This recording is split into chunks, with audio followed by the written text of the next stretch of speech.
오늘의 말씀은 레위기 8장 33절부터 36절에 있는 말씀을 묵상하도록 하겠습니다.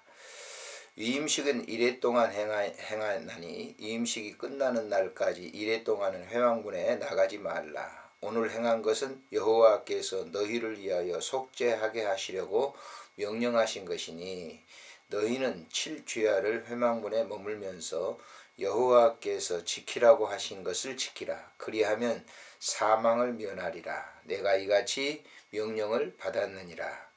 아론과 그의 아들들이 여호와께서 모세를 통하여 명령하신 모든 일을 준행하니라. 아멘.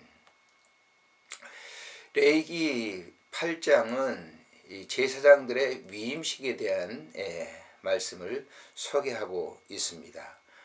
아론과 모세의 아들들에게 제사장의 위임식을 해줌으로 인해서 그들이 하나님의 거룩한 성막에서 하나님의 사역을 위해서 일할 수 있도록 특별하게 그들에게 맡겨준 귀한 아름다운 그런 위임식이라고 볼 수가 있습니다.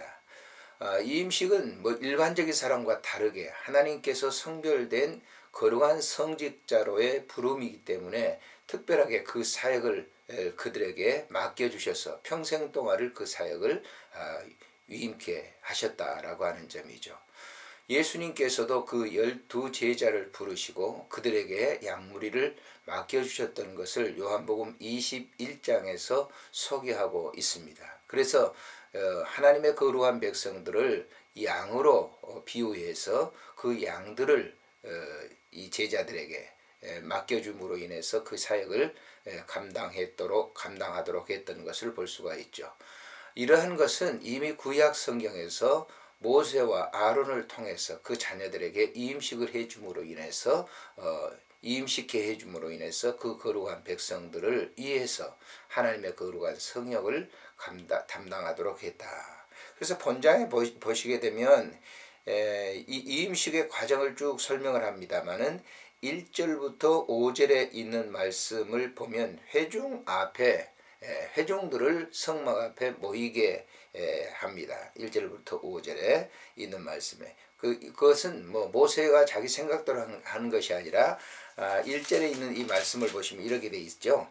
여호와께서 모세에게 말씀하여 이르매. 그래서 4절에 모세가 여호와께서 자기에게 명령하신 대로 하매 회막문에 백성들이 다 모였다. 두 번째는 제사장들을 물로 씻겼다라고 하는 거예요. 정결케 했다라고 하는 거예요. 죄 용서함의 하나의 예표로서 그들을 물로 정하게 씻었던 것을 볼 수가 있습니다. 이 6절에 소개를 하고 있죠. 세 번째는 제사장들에게 에봇, 거룩한 에봇을 입히게 했는데요. 7절부터 그 9절에 있는 말씀에 보면 그들에게 예복을 입혔던 것을 볼 수가 있습니다. 네 번째는 그들을 위해서 머리에 기름을 부어서 기름 부었고요. 다섯 번째는 제사장들을 위해서 속죄와 번제를 드리게 됐다라고 하는 거예요. 그리고 여섯 번째는 하나님과 교제를 뜻한 의미로서의 그 성물을 거룩한 성물을 회막에서 먹는 그런 것을 볼 수가 있습니다. 마지막 일곱 번째 보면은 그 성막에서 거룩한 그 의식을 위해서 7일 동안 거기서 주야로 있었다라고 하는 그런 기록입니다. 하나님께서 명령하신 대로, 이걸 개인적으로 한 게 아니라 하나님께서 명령하신 대로라고 했는데 거기 보면 9절, 13절, 17절, 21절, 29절에 그들은 명령하신 대로 그렇게 했다라고 하는 것을 볼 수가 있습니다. 29절에 보면 이에 모세가 그 가슴을 가져다가 여호와 앞에 흔들어 요제를 삼았으니 이는 위임식에서 잡은 순양 중 모세의 몫이라. 여호와께서 모세에게 명령하신과 같았더라라고 하는 말씀이 있습니다. 그래서 여기서 중요한 것은 그런 이임식의 이임식의 모든 것도 사람들의 뜻으로 한 것이 아니라 하나님께서 모세에게 명령한 대로 모세와 아론이 그대로 순종해서 그 자녀들에게 제사장의 직분을 감당하도록 위임식을 했던 것을 볼 수가 있습니다. 오늘날도 우리가 교회를 사역하는 이 담임 목회자들, 이 사람들을 다른 말로 위임 목사라 이렇게 얘기합니다. 위임식은 물론 우리나라 이제 우리 이 기독교 내에 이제 여러 가지 제도에 의해서 합니다만은 노예에서 위임식을 갖다가 이렇게 해주죠. 그래서 그 교회를 전무해서 담임할 수 있도록 하는 것입니다.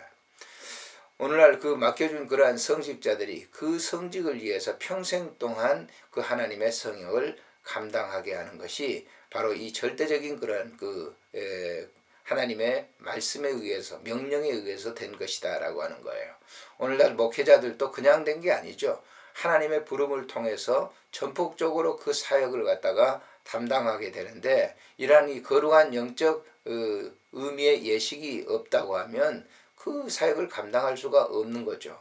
우리 개개인적으로도 다 성직자들이 마찬가지겠습니다만은 하나님의 그 거룩한 부르심 그리고 그러한 그 합당한 그러한 그 교육들 그런 것들을 통해서 마침으로 인해서 하나님의 귀한 약물이 정해져 있는 교회들을 하나님께서 맡겨주셔서 그 사역을 하는 것처럼 오늘날도 역시 이 사역은 영적으로 같은 의미를 부여해주고 있다라고 하는 것이고요. 특별히 이제 목회자들, 교회를 담임하는 이 위임 목사들에게 있어서는 양무리들을 위해서 하나님이 명령하신 대로 사역을 해야 된다라고 하는 그런 점을 우리가 생각할 수가 있겠죠.